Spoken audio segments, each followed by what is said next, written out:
Hey everyone, welcome to this explainer, where we're going to investigate how a supposedly dead piece of consumer tech somehow came back to life, and honestly, sparked a bit of a cultural revolution. I mean, there was a time, and it really wasn't that long ago, when wired headphones were basically treated like floppy disks, right? They were just these tiny, tangled white fossils sitting at the bottom of our junk drawers, right next to expired chargers and random memories from the early 2010s. But something absolutely incredible is happening right now. So, here's our agenda for today. First, we'll cover the 2016 headphone jack murder. Second, an unexpected market reversal. Third, cheap practicality beats expensive tech. Fourth, symbols of intentional detachment. And finally, a rebellion against technological excess. All right, kicking things off with Section 1, the 2016 headphone jack murder. Let's rewind a bit and track the exact moment the headphone jack was swiftly assassinated. We start back in 2016. That's the year Apple ceremoniously ripped the jack right out of the iPhone 7, famously dubbing the decision Courage. And you know, it still stands as one of the boldest corporate rebranding exercises ever, literally removing a universally useful feature just so they could sell it back to us as a separate dongle. And the rest of the industry? They folded so fast. Android companies publicly mocked Apple at first, sure, but then they quietly murdered their own headphone jacks just months later, basically acting like nervous henchmen in a mafia movie. And just like that, overnight, humanity was thrust into the Bluetooth era. We all just kind of accepted this sudden friction. Suddenly, the simple act of listening to a song involved charging your headphones, pairing them, and updating their firmware? If you lost one earbud, you were stuck paying the price of two to replace it. Our dead simple hardware transformed into this complex software that requires constant emotional maintenance. Moving on to Section 2, an unexpected market reversal. The data we have now reveals an absolute violent whiplash in the market. See, for 5 straight years, wired headphone sales were in a free fall. In 2024 alone, the category bled around $42 million in sales. I mean, commercially, they looked completely dead.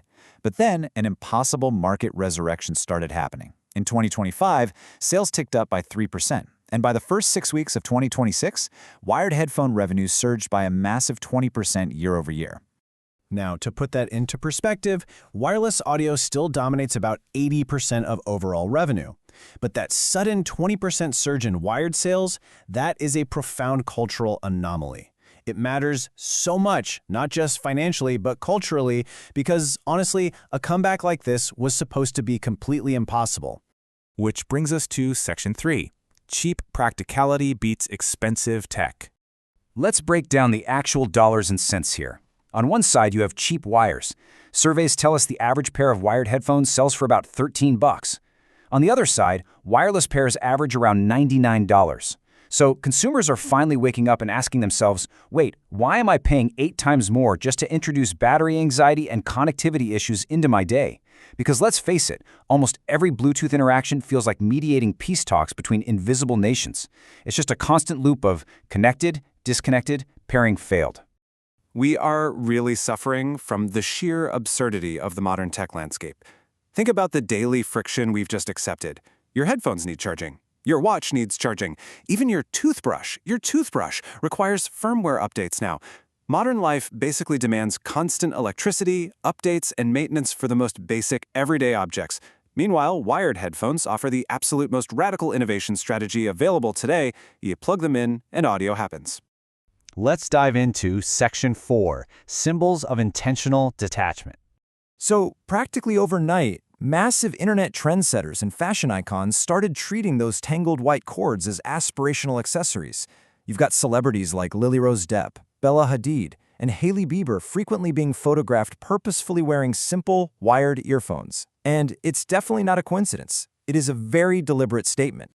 In an attention economy where algorithms are constantly screaming at you for your focus, fashion editors are actually praising wires for being effortless analog nonchalant.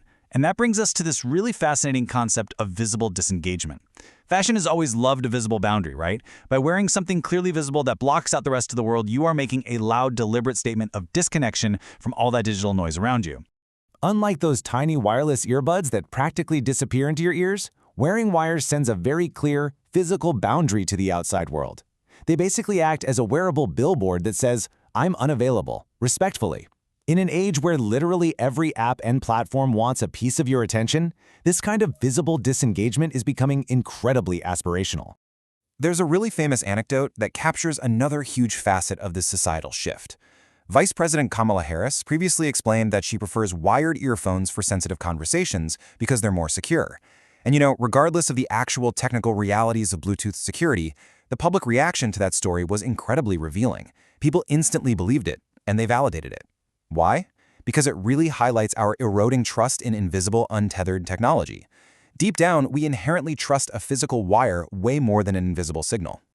And finally, Section 5, a rebellion against technological excess. There is a profound fatigue setting in right now. Consumers are waking up and realizing they kind of feel like emotional livestock. We are just tired of hyper-digitization, and we're so tired of constantly being harvested for engagement metrics by these massive tech companies. The return of the wire is really a symptom of people actively seeking a concrete way out of constant mandatory connectivity.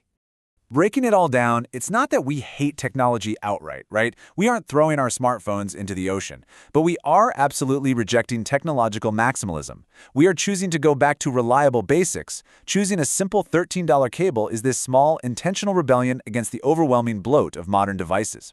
People are quite literally asking, hey, can we please just have our buttons and our wires back? So I want to leave you pondering this question as you evaluate your own relationship with hyperdigitization. We have spent an entire decade with apps constantly demanding our attention and AI constantly trying to predict our every single thought. In the face of all that invisible complexity, is choosing to plug a simple cable into a device the most radical act of our time? Think about the peace of mind a simple cord provides and consider if it might just be time for you to respectfully unplug. Thanks for joining me for this explainer, and I'll catch you next time.